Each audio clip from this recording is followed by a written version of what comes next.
ఎక్కడ కనపడుతోందో అది చూడడమే కంటికి ధర్మం. అది కదిలితే చూడగలగాలి అంటే లోపల మనసుతోనే మీరు పట్టుకోవాలి. నేను అన్న మాట మీరు బాగా పట్టుకున్నారో లేదో నాకు తెలియదు. నేను మీకు బాగా అర్థం అవ్వడానికి వెనక శ్లోకంలోంచి మళ్ళీ ముందుకు వస్తాను, మీరు బాగా పట్టుకుంటారు. ఎందుకంటే ఎప్పుడు శంకరుడు చేసేది కొనసాగింపే కనుక. అందులో ఆయన ఏమన్నారు? ముక్తాహార విడంబమాన విలసద్వక్షోజ కుంభాంతరి అన్నారా లేదా? ముత్యాలహారం గురించి. అలాగే శంకరులు ఒక చోట అన్నారు, అసౌనాసా వంశస్తుహినగిరి వంశధ్వజపటి తదీయో నీదీయ ఫలతో ఫలమస్మాకముచితం వహత్యంతర్ముక్త శిశిరకర నిశ్వాసగళితం సముద్భ్యాయత్తాసా బహిరపి సముక్తామణిధర అన్నారు. అమ్మవారి ముక్కు నాసాదండంలా ఉంటుంది, వెదురు బొంగు ఎలా ఉంటుందో అలా ఉంటుంది. వెదురు బొంగు పైన ముట్టుకుంటే చక్క నున్నగా ఉంటుంది. అయితే లోకంలో ముత్యాలు దొరికేటటువంటి ప్రదేశాలు అని కొన్నిటిని చెప్తారు. అందులో ఏనుగు యొక్క కుంభస్థలం, బ్రహ్మాండమైనటువంటి జాతి ఏనుగులు. గజాసుర సంహారం చేసి ఆ గజాసురుడి యొక్క కుంభస్థలంలో ఉన్నటువంటి ముత్యాలు తీసి పార్వతీదేవి మెడలో వేశాడు శంకరుడు అంటారు.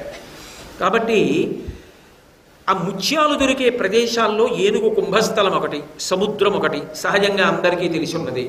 ఇక 3 వెదురు బొంగులో కొన్ని జాతి వెదురు బొంగులలో ముత్యాలు ఉంటాయి అని సంప్రదాయం. ఆ వెదురు బొంగులో ముత్యాలు ఉంటాయి. కాబట్టి ఇప్పుడు అమ్మవారి ముక్కు వెదురు బొంగు అనుకోండి, లోపల ముత్యం ఉండాలి కదా. మరి వెదురు బొంగుతో పోలిస్తే ముత్యం ఉండాలా వద్దా అంటే శంకరులు అన్నారు, నాకు కనపడింది ముత్యం. ఎలా కనపడింది? ముత్యం కనపడాలంటే ఏం చేయాలి? వెదురు బొంగుని ఇలా బద్దలు కొట్టాలి. పరమ అమంగళకరం కదా అసలు ఆ ఆలోచన. అమ్మవారి ముక్కుని వెదురు బొంగుతో పోల్చినప్పుడు అలా ఎలా ఆలోచన చేస్తారు మీరు? ముత్యాలు చూడడానికి అలా చేద్దామని ఆలోచన చేయలేరు. మరి అటువంటిప్పుడు ఎలా కనపడింది ముత్యం అంటే శంకరులు అన్నారు, శిశిరకర నిశ్వాస గళితం. అక్కడ యోగం కావాలి. అందుకే యోగశాస్త్ర సంబంధం ఆ శ్లోకం. అంటే మీరు ఇలా విగ్రహం వంక చూస్తున్నారనుకోండి, ఎప్పటికీ కనపడదు మీకు ఆ ముత్యం, లోపల ఉంది, అది కనపడదు. కానీ శంకరాచార్యులు వారు అన్నారు, అమ్మవారు కూడా అది ఊపిరి వదిలి ఊపిరి తీస్తూ ఉంటుంది కదా, తీస్తున్నప్పుట శిశిరకర నిశ్వాస గళితం. శంకరాచార్యులు వారికి చాలా ఇష్టమైన పేర్లు శిశిరకర, హిమకర.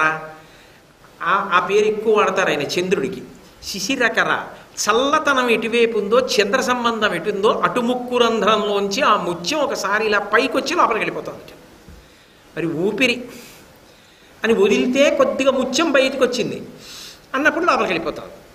అంటే ఇప్పుడు నాకు చెప్పండి, అది మీకు విగ్రహంలో కనపడుతుంది? అలా ఎప్పుడు కనపడుతుంది? ఈ కళ్ళు మూసేయాలి, మూసేసి మనస్సుతో చూడాలి. మనస్సు సూక్ష్మేంద్రియమైన కన్నుని ఆధారం చేసుకొని చూడాలి అమ్మవారిని.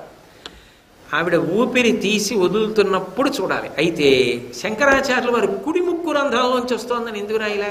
ఎడం ముక్కులోంచి వస్తోందని ఇటే పెట్టుకోవాలా ముత్యం? ఇటు పెట్టుకోవచ్చుగా.